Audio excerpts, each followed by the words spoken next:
Bonjour à tous et bienvenue dans ce nouveau numéro de Silmo News, votre rendez-vous mensuel dédié à la filière optique lunetterie et à l'actualité du Silmo. Bonjour Mickaël. Bonjour Marie-Letty, bonjour à tous. On y est presque. Silmo Paris 2025 approche à grands pas. C'est dans 4 mois, du 26 au 29 septembre au Parc des Expositions de Paris-Nord-Villepinte. Et en attendant ce rendez-vous international clé, nous allons mettre un coup de projecteur sur la symbiose entre mode, haute couture et optique. Et pour cela, nous accueillerons dans un instant Arnaud De Wilder, directeur commercial de Marchon Eyewear France. Au sommaire également, Dominique Royer, notre experte RSE, viendra nous faire sa chronique idées reçues. Et enfin, nous ferons un petit tour d'horizon des temps forts et des prix du Silmo Paris qui ont un objectif commun, valoriser les entreprises, les savoir-faire, les innovations, les produits du secteur. Mais tout de suite, vous en parliez dans votre sommaire Marie-Letty, on reçoit Arnaud De Wilder, directeur commercial de chez Marchon Eyewear France. Bonjour. Bonjour Mickaël, bonjour Marie-Letty. Bonjour, vous Bienvenue. allez bien ? Super, ravi de vous retrouver. Plaisir partagé, on est ravis de vous accueillir sur ce plateau. Arnaud, alors Marchon est une maison incontournable dans le monde de l'optique lunetterie et ça fait 42 ans que ça dure. Est-ce que vous pouvez nous présenter Marchon en quelques mots et en quelques chiffres surtout? Oui, Marchon, c'est une société américaine de naissance, donc 42 ans, 1983, et qui a rejoint le groupe VSP, qui est le leader mondial de l'assurance ophtalmique, une société américaine également, en 2008. Marchon est présente en France depuis la fin des années 90 et vole de ses propres ailes depuis 2002. Donc nous, on est basé pas très loin de Lyon et aujourd'hui, on est un petit peu plus de 50 personnes. On fait un peu plus de 30 millions d'euros de chiffre d'affaires et on a à peu près 10 marques au portefeuille que nous vendons en France sur les 33 au niveau mondial. Et au niveau international, 2700 collaborateurs à peu près? Tout à fait, presque $1 milliard de chiffre d'affaires pour Marchon et VSP, un groupe de 9 milliards de dollars. Surtout, quelque chose qui est important à savoir, c'est que VSP, c'est 90 millions d'assurés aux États-Unis. Un Américain sur 3 voit sa santé visuelle améliorée grâce à VSP, Marchon et nos magasins, nos réseaux de magasins également aux États-Unis. Donc on est un acteur majeur. Marchon est le 3e acteur de la lunetterie dans le monde. Présent dans à peu près 80 pays? 80 pays, 700 000 montures en France à peu près chaque année. 700 000 montures, voilà. C'est colossal. Exactement. Ouais, c'est un élément de satisfaction très important pour nous. Alors, on va s'intéresser à vos licences. En 1985, il y a donc 40 ans tout pile, Marchon signait sa toute première licence, c'était avec Calvin Klein. Comment ça s'est passé? Racontez-nous un peu cette histoire. Alors, en fait, comme je disais, Marchon est une société américaine, new-yorkaise, et il y a eu des très grosses relations entre les fondateurs de Marchon et Calvin Klein lui-même. Ça a généré automatiquement une vraie collaboration entre les deux entreprises et donc une collaboration, vous le disiez, qui est toujours existante aujourd'hui. Quand on sait que les contrats de licence habituellement, c'est plutôt entre 5 et 7 ans. Nous, ça fait 40 ans que ça dure. Nike, ça fait plus de 30 ans. Lacoste, ça fait aujourd'hui plus de 15 ans. Donc, c'est notre ADN d'avoir des relations très long terme avec les licences. Ça veut dire que cette toute première licence signée en 1985 dont parlait Marie-Letty avec Calvin Klein, elle va être décisive dans le cheminement et dans l'avenir de Marchon? Oui, ça a été un coup d'accélérateur vraiment phénoménal pour Marchon.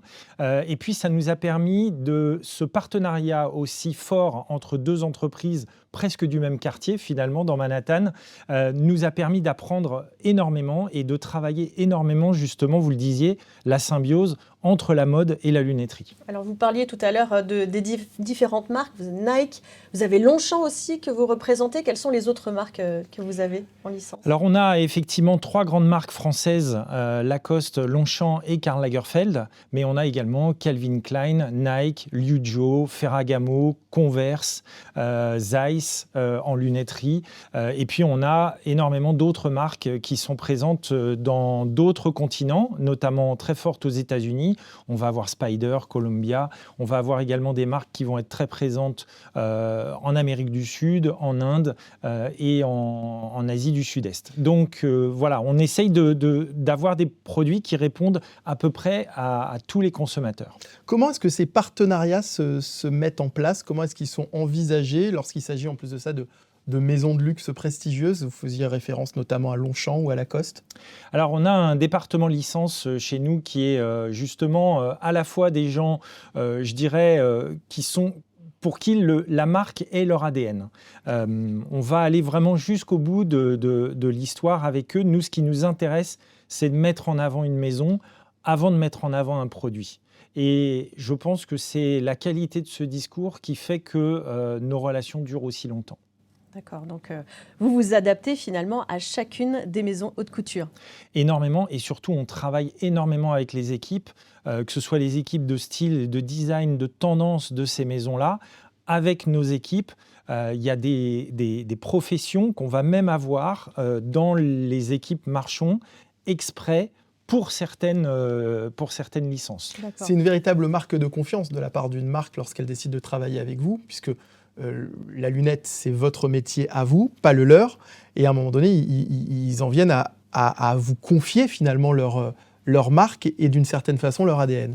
Tout à fait, mais de la même manière, nous avons des obligations vis-à-vis de ces licences, mais nous avons surtout des obligations vis-à-vis du consommateur. C'est-à-dire que le consommateur, le porteur de la lunette, doit ressentir le même effet feel good quand il va porter un sac Longchamp ou une paire de chaussures Nike que quand il va porter une lunette Fly Free pour aller faire du sport ou une belle solaire Longchamp pour aller sur les plages de Cannes comme en ce moment. Alors justement, de quelle manière sont choisis les matériaux, le design des montures pour être le plus fidèle aux marques en question avec lesquelles vous travaillez? Une très grosse collaboration avant tout, beaucoup d'échanges entre nos équipes de style et de design qui sont soit aux États-Unis, soit en Italie, avec les maisons directement. C'est-à-dire qu'on va travailler vraiment très très en amont durant la genèse de leur collection à elles également dans ces maisons pour comprendre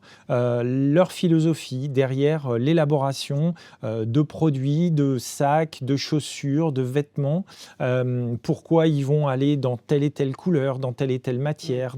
Et on va essayer sur 3 grandes familles de matières, l'acétate, le plastique ou le métal, qu'on va utiliser quotidiennement en lunetterie.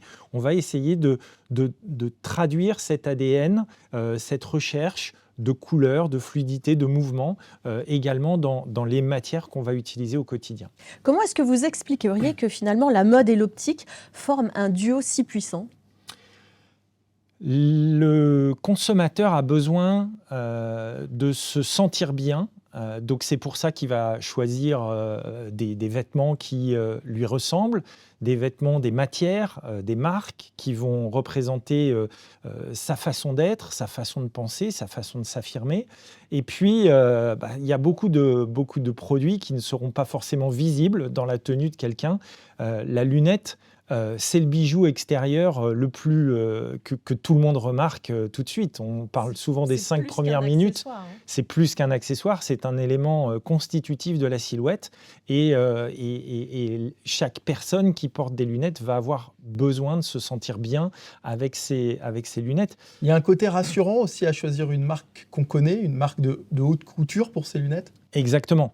On le voit beaucoup, on vend beaucoup de Lacoste en enfant, chez le junior. Le comportement d'achat en magasin fait souvent que le papa ou la maman se sent rassuré que son enfant porte des Lacoste parce que lui aussi va porter des Lacoste, il porte des polos Lacoste, il porte des chaussures Lacoste. Et le fait que son enfant soit équipé avec des lunettes Lacoste, c'est une référence. C'est une référence, c'est naturel. À quoi faut-il s'attendre concernant l'avenir justement de ces collaborations, de cette synergie entre marques et marques de haute couture et filière optique? Alors je crois que ça va perdurer. Je crois que ce sont des partenariats vraiment de long terme. Vous l'avez vu, pour nous, Calvin Klein, 40 ans, Nike, plus de 30 ans, Lacoste, plus de 15 ans. Je crois qu'on a tous compris qu'on avait des intérêts communs. Notre finalité, c'est la santé visuelle. C'est que les porteurs se sentent bien avec leur équipement, bien entendu leur verre pour bien voir, mais aussi leurs lunettes pour que ce soit confortable. On parle souvent de lunettes qui chaussent bien. Je crois que c'est quelque chose de flagrant.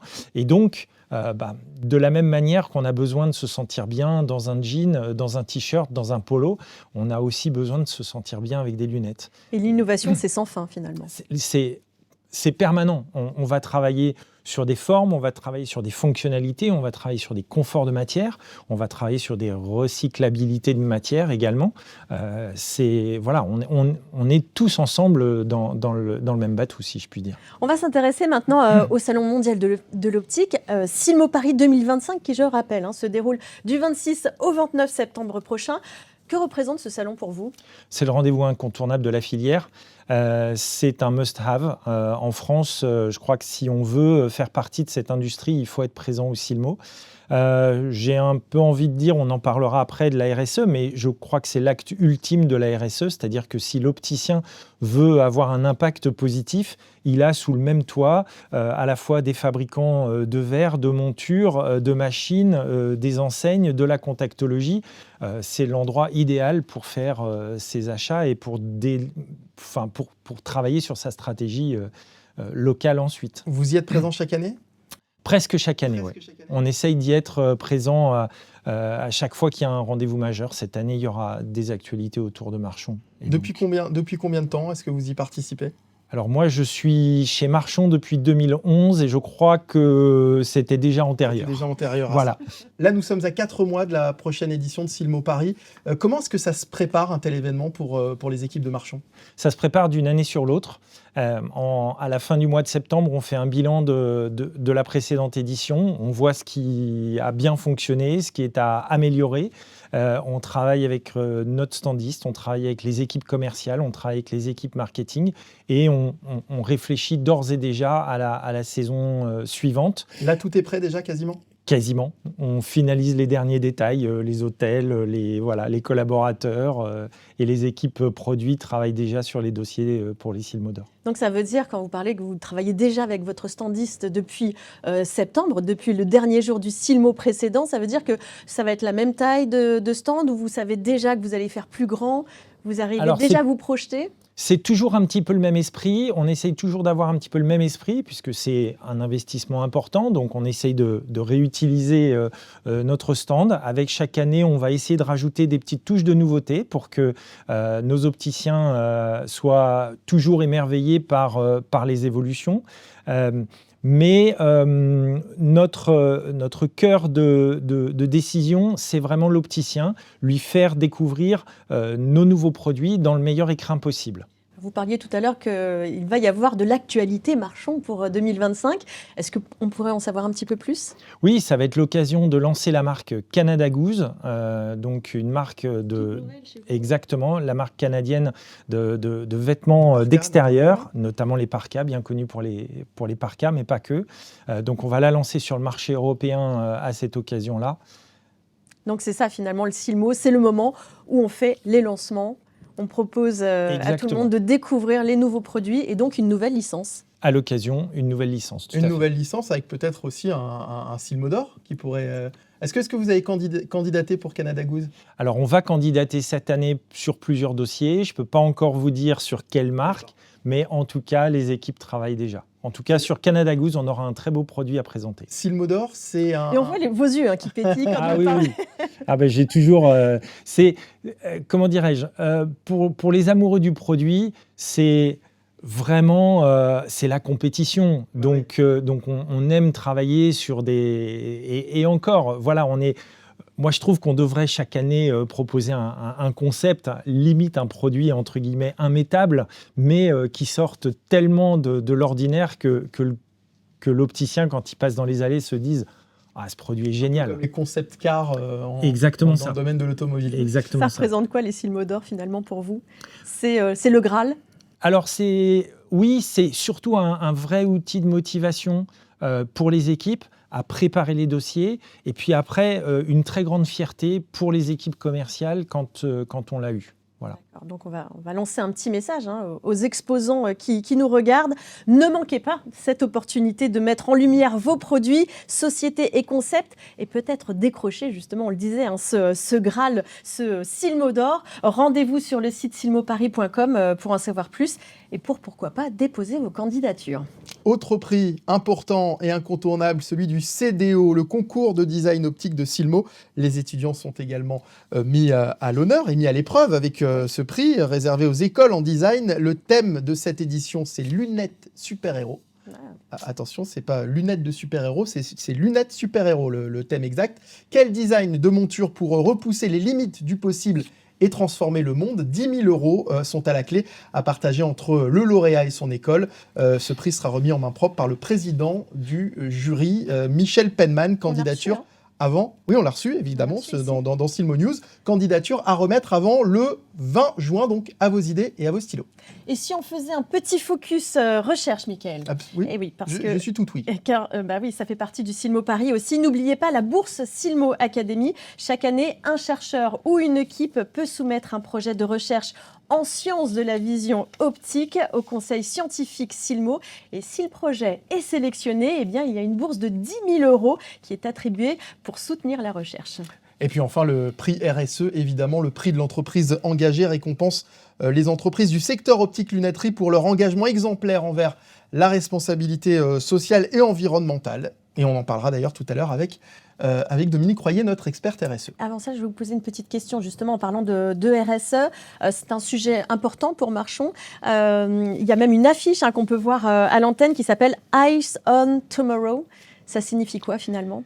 C'est notre programme interne de réflexion et d'engagement, je dirais, de la totalité des collaborateurs sur la RSE au sens large. La RSE, c'est pas uniquement choisir des matières biosourcées pour les lunettes, mais c'est réfléchir à tout, à la fois sur la conception, la fabrication et le développement du produit, et à porter un produit qui soit vraiment responsable sur le marché. C'est aussi réfléchir à nos pratiques industrielles et également commerciale, c'est-à-dire que combien de fois est-ce qu'on va voir l'opticien, comment on se déplace, etc. Par exemple, vous êtes venu là aujourd'hui ici au Silmo, enfin dans les locaux du Silmo, mais vous avez aussi d'autres rendez-vous. Vous avez mutualisé pour justement avoir un geste Exactement. Et c'est aussi pour ça qu'on propose aux opticiens de nous rejoindre sur le Silmo pour qu'on puisse voir un maximum d'opticiens en même temps. Et puis c'est surtout sociétal, puisque pour nous c'est très important d'associer les salariés à plus d'inclusion, plus de réflexion, plus d'évolution sur nos postes de travail, sur notre façon d'interagir dans l'entreprise et dans le reste de la société. Est-ce que vous allez candidater pour le prix RSE ? Alors, on travaille sur plusieurs prix en ce moment, donc je ne peux pas encore tout vous dire. Ah là là, il y a encore des secrets. Oui, ça fait partie de la compétition qu'on aime bien chez Marchon, mais voilà, il y aura certainement des initiatives de la part de Marchon. En tout cas, c'est un process qui est très très long. On ne change pas le monde du jour au lendemain. C'est une démarche que chacun doit intégrer. Et voilà, on essaye de la faire passer aussi à la fois à nos collaborateurs, mais à nos fournisseurs et à nos clients. Merci beaucoup Arnaud. Donc on aura l'occasion de se croiser. Avec grand plaisir, Marie-Letty. Silmo Merci Paris beaucoup. 2025. Et puis à dans 4 mois. Merci Mickaël. Merci à vous. Pour parler entre autres de Canada Goose, donc qu'on va pouvoir découvrir. Exactement. Merci Avec grand beaucoup. plaisir. Et justement, en parlant de RSE, on va rester un peu sur ce sujet. Voici la chronique idées reçues de Dominique Royer, notre experte RSE, qui brise les tabous. La RSE, ça coûte cher. On m'a dit ça, mais des tonnes de fois. La RSE, ça va me coûter de l'argent, il va falloir que je dépense, etc. Effectivement, vous allez dépenser de l'argent pour former vos salariés, vous allez dépenser peut-être de l'argent pour changer des équipements, pour optimiser des process. Mais en fait, ce que vous n'imaginez pas, c'est que ça va vous rapporter. C'est-à-dire que tout ce que vous allez investir, par exemple, si vous investissez pour réduire vos consommations d'énergie, eh bien, au final, vous allez réduire vos consommations d'énergie, donc vous allez réduire vos coûts. Si vous rentrez sur ces sujets de RSE, on en a parlé à plusieurs reprises, ça fidélise les salariés, ça les motive, donc ce sont des coûts de recrutement en moins, ce sont des coûts d'absentéisme en moins. Lorsque vous allez revoir vos process, la plupart du temps, vous allez les optimiser la consommation de matière. Donc tout ça fait que vous aurez un retour sur investissement et qu'on ne peut pas juste dire que ça coûte cher. Merci beaucoup Dominique Royer et rendez-vous bien sûr sur notre site silmoparis.com pour retrouver toutes les chroniques idées reçues de Dominique. On se retrouve le mois prochain. Nous parlerons des dernières tendances avec le Bureau des tendances Carlin et Thomas Zilberman. Ce sera notre invité. D'ici là, on ne se perd pas de vue.